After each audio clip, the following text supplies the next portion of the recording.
सम्पत्तिले टोकेको किरा एउटा मजदुरलाई सम्पत्तिको कथा नसुना। तेरो जस्तो ठगीको सम्पत्तिलाई त म थुक्छु। सो कस्तो लाग्यो त गाइस मेरो एक्टिङ? बबाल छ हैन त?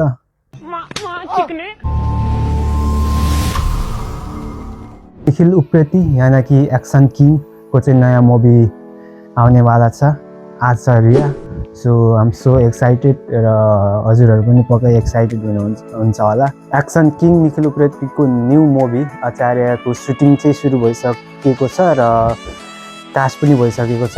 को हाल्ने कोलाई ल्याउने भनेर सब कुरा भइसकेको छ, फिक्स भइसकेको छ।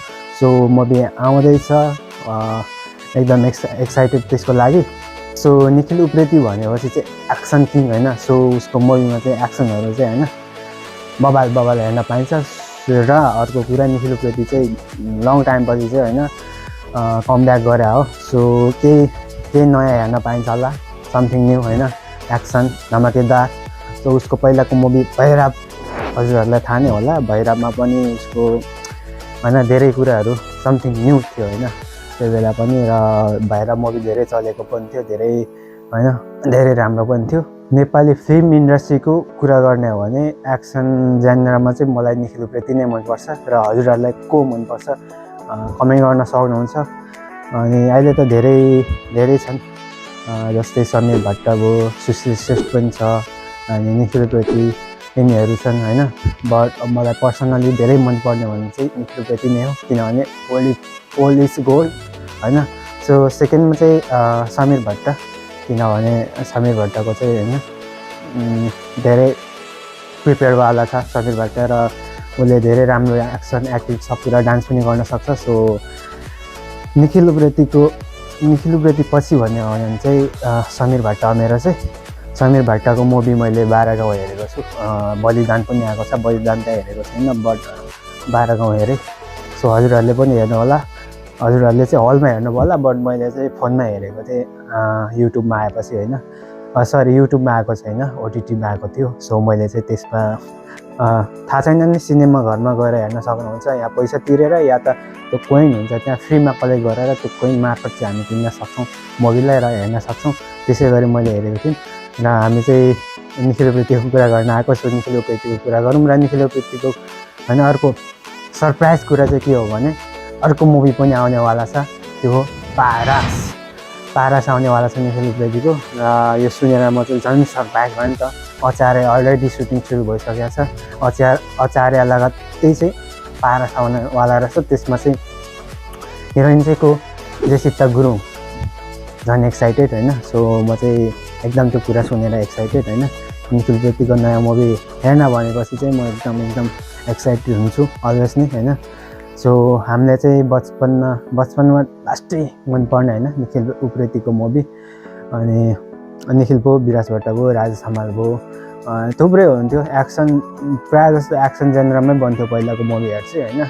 एक्सन जेनरको हिरोहरू पनि धेरै थियो, रमित ढुङ्गाना, राजेश हमाल, निखिल उप्रेती, विराज भट्ट होइन लगायतका थुप्रै कलाकारहरू थिए।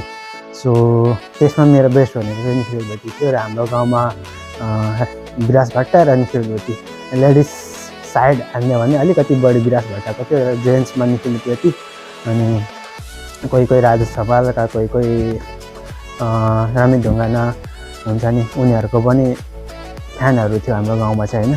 अनि के दुःख लाग्दो कुरा हो भने चाहिँ मैले निखिल उप्रेतीको मुभी चाहिँ अहिलेसम्म हलमा हेर्न पाएको छैन।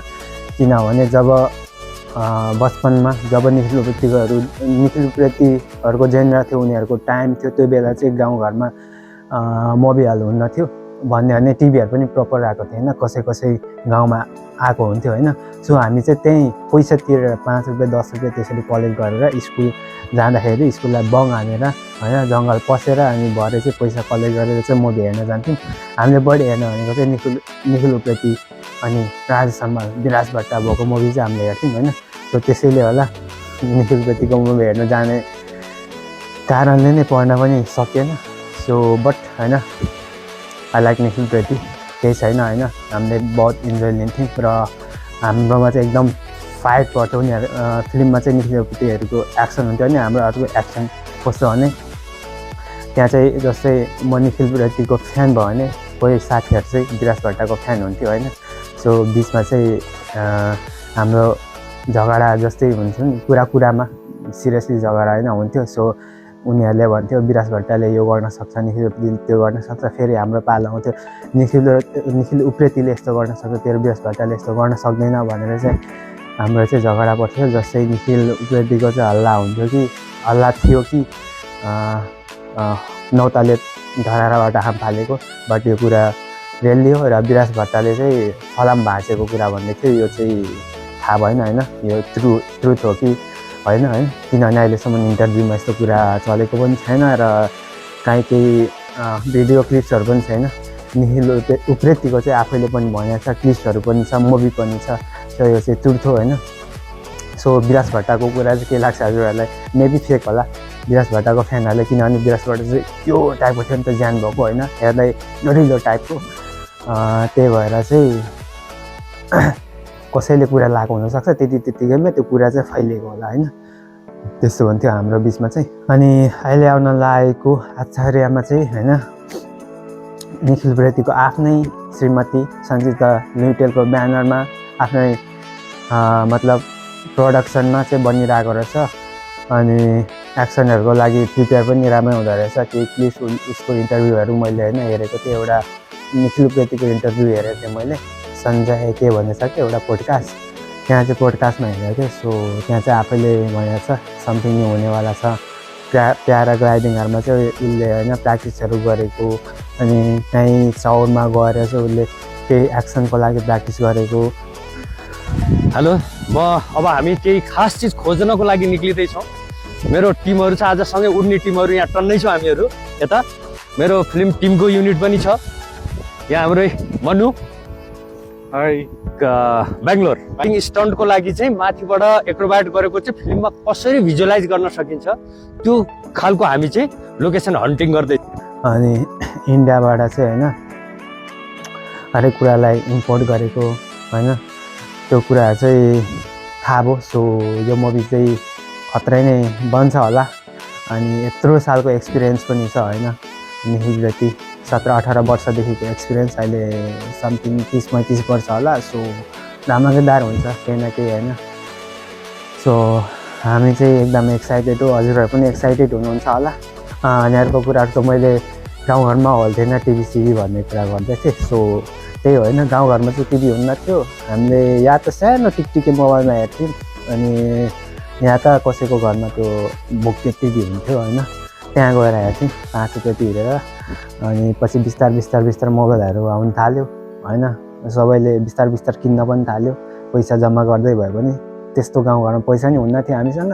सो बिस्तार टाइम अनुसारसँग किन्न थाल्यो। सो हामीले प्रपर हेर्न थाल्यो, को कस्तो के कस्तो होइन, फिल्महरू हेर्न थाल्यो होइन। म चाहिँ धेरै जस्तो निखिल उप्रेतीकै फिल्म रुचाउँथेँ, हेर्थेँ पनि।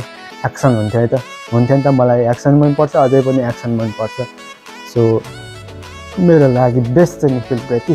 र पछि सहरतिर आइयो, अनि हलहरूमा पनि फिल्म हेर्न थाल्यो। बट त्यो टाइममा चाहिँ निखिल उप्रेती चाहिँ लाइक गायब टाइपको थियो कि। अनि बाहिर आएपछि बाहिर भइन्जेलसम्म म गाउँबाट निस्केको थिएन। त्यसपछि चाहिँ म गाउँबाट लाइक झापातिर म आएको थिएँ, अनि हलहरूमा फिल्म हेर्न थालेँ होइन, मजा लिन थालेँ हलको होइन।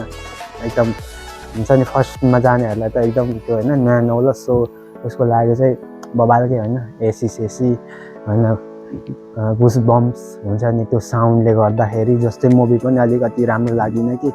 अनि हेर्न थाल्यो त्यसरी।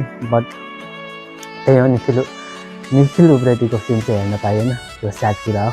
अनि त्यसपछि त अहिले म दुबईमा छु र निखिल उप्रेतीको नयाँ फिल्म बन्दैछ आचार्य। पारस त थाहा छैन कहिले सुटिङ सुरु के हुन्छ, जस्ट अनाउन्समेन्ट टाइपको उनीहरूको चाहिँ पेपर साइनहरू हुँदो रहेछ होइन, कन्ट्र्याक्ट साइन हुँदो रहेछ। फिल्म चाहिँ कहिले बन्ने थाहा छैन। बट आचार्य चाहिँ पक्कै पनि बन्छ होला। अहिले म दुबईमा छु, केही महिनापछि घर जान्छु र 15 सालमा सायद बन्छ होला। म चाहिँ मुभीभन्दा पनि फर्स्टमा ट्रेलर भए पनि हेर्नलाई एकदम एक्साइटेड छु। सो होइन त्यही होइन, मलाई एकदम निखिल उप्रेती मनपर्छ र त्यही भएर निखिल उप्रेतीको कुरा गर्न आएको। यदि हजुरहरू पनि निखिल उप्रेतीको फ्यान हुनुहुन्छ र मनपर्छ मात्र भने पनि कमेन्ट गर्नु होला निखिल उप्रेती भनेर र केही भन्न चाहनुहुन्छ भने भन्नु होला। सो आजको चाहिँ भिडियो चाहिँ यति र जाँदै जाँदै भन्न चाहन्छु आचार्य भर्सेस पारसमा चाहिँ कुन हेर्न चाहनुहुन्छ प्लिज कमेन्ट बेल ल बाई बाई।